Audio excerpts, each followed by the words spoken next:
Quantum physics didn't just prove manifestation is real. It proved something scarier. That you've been co-authoring your reality this whole time, whether you meant to or not. Save this video because what I'm about to walk you through, the double-slit experiment, the delayed choice experiment, and what mystics from every tradition on earth have been whispering for 3,000 years is going to change the way you understand cause and effect. Not as a metaphor, as a mechanism. Let's go. Scientists fired particles at a wall with two slits cut into it. When nobody's watching, the particle acts like a wave. It goes through both slits at once, spreads out undecided. Every possibility alive at the same time.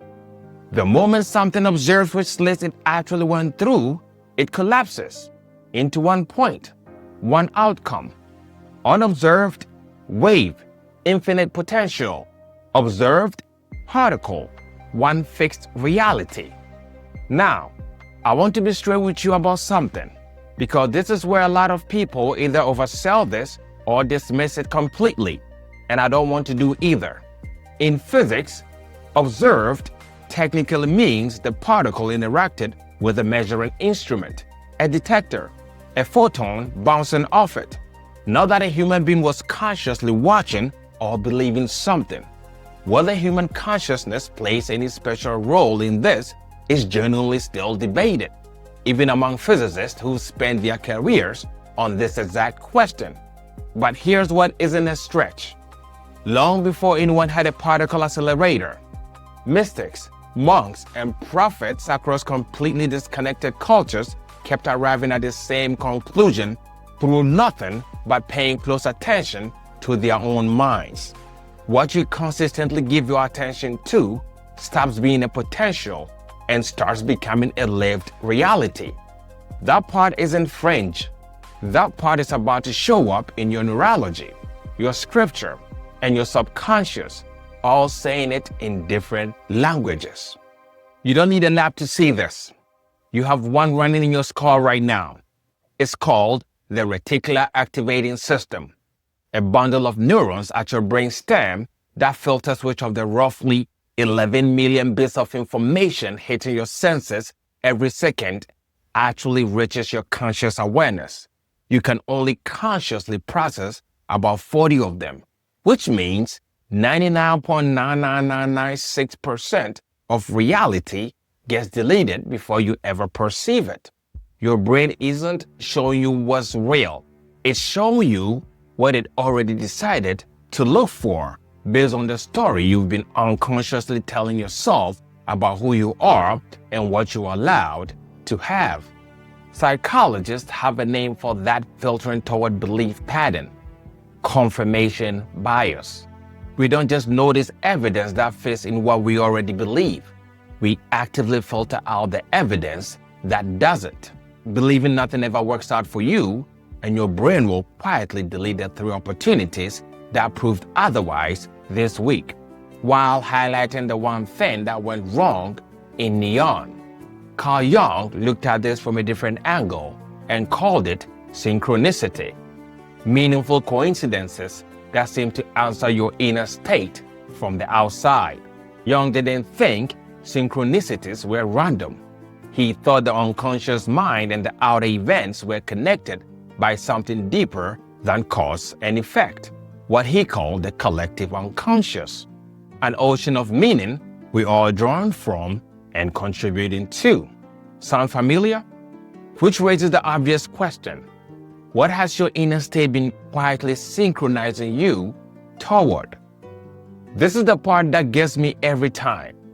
Long before quantum mechanics had a name, every major wisdom tradition on earth arrived at the same core insight. Consciousness precedes and shapes form. Your consciousness creates your reality. The Buddha opened the Dhammapada with it directly. All that we are is a result of what we have thought. Jesus said it plainer over and over. According to your faith, be it done unto you. Not according to your circumstances, according to your faith. In Islam, The entire weight of an action rests on niyyah, intention. A hadith states that deeds are judged by the intention behind them before they are judged by the deed itself. The unseen shapes the seen before the seen ever happens. In the Jewish mystical tradition of the Kabbalah, creation itself begins with a speech, "Let there be light." Attention and intention spoken into form. The Stoics reduced the same law to a sentence Marcus Aurelius reportedly repeated to himself in the middle of war. "You have power over your mind, not outside events. Realize this, and you will find strength." And Rumi said it more beautifully than anyone. What you seek is seeking you. Different centuries, different continents, different languages, same law, arrived at independently, over and over. The mind that pays attention is not a passive witness. It's part of what's being created. Here's where it gets genuinely strange, even for physicists. And I want to slow down and actually explain this one clearly, because most videos throw the name at you and move on. The delayed choice experiment is a variation on the double-slit setup. But this time, physicists let the particle travel almost the entire distance towards the detector before they decide, after the fact, whether they're going to measure which path it took, which collapses it into a particle because it's now being observed, or let it stay an undecided wave. Here's the strange part. When they check the results, the particle behaves the whole time as if it already knew from the very beginning which kind of measurement was going to happen later. Let me say that differently, because it's worth sitting with. It's as if the particle knew in advance what choice was going to be made about how to observe it. Now, I want to be careful here, because this is the part most people run away with. Physicists disagree about what this actually means for time and causality, whether the particle somehow sent information backward or the past literally gets rewritten. And I won't pretend that's a settled debate. But symbolically, it lines up with something coaches, therapists, and mystics have said for a long time in different language. You don't have to fully understand your past to change your relationship to it. The version of you making a decision today doesn't just build a new future. It changes what the past means. A painful chapter reframed as the origin of your strength isn't the same event anymore, psychologically. Viktor Frankl proved this with his own life, and I think it's a truer, more useful version of the same idea than the physics alone. Frankl survived Auschwitz. He watched people around him die, not just from starvation, but from losing any sense of meaning. And he came out of it saying, the last human freedom, the one thing that can never be taken from you, is the freedom to choose what your suffering means.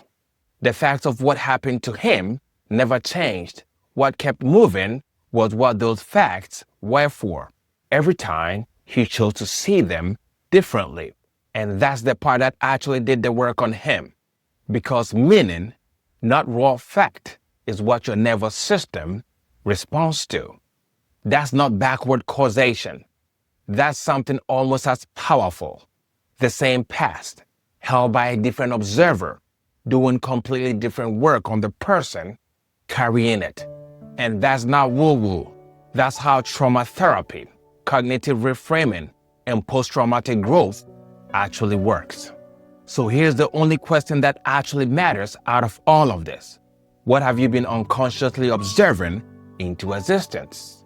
The universe is not a wishing well, waiting for the right words. It's responding right now to whatever frequency you actually live in at. Not the one you perform for other people. The one underneath at 3 a.m. when nobody's watching. You were never a passenger in this universe, watching your life happen from the outside. You've been the observer the whole time, deciding not just what happens next, but what everything that already happened meant, which means you've been building it, one collapsed wave at a time. Comment the one thing you're ready to stop unconsciously observing into existence. And if this moves something in you, subscribe. Next time, we're going to Jung's shadow work and why the people in your life keep mirroring exactly what you haven't healed yet. I'll see you there.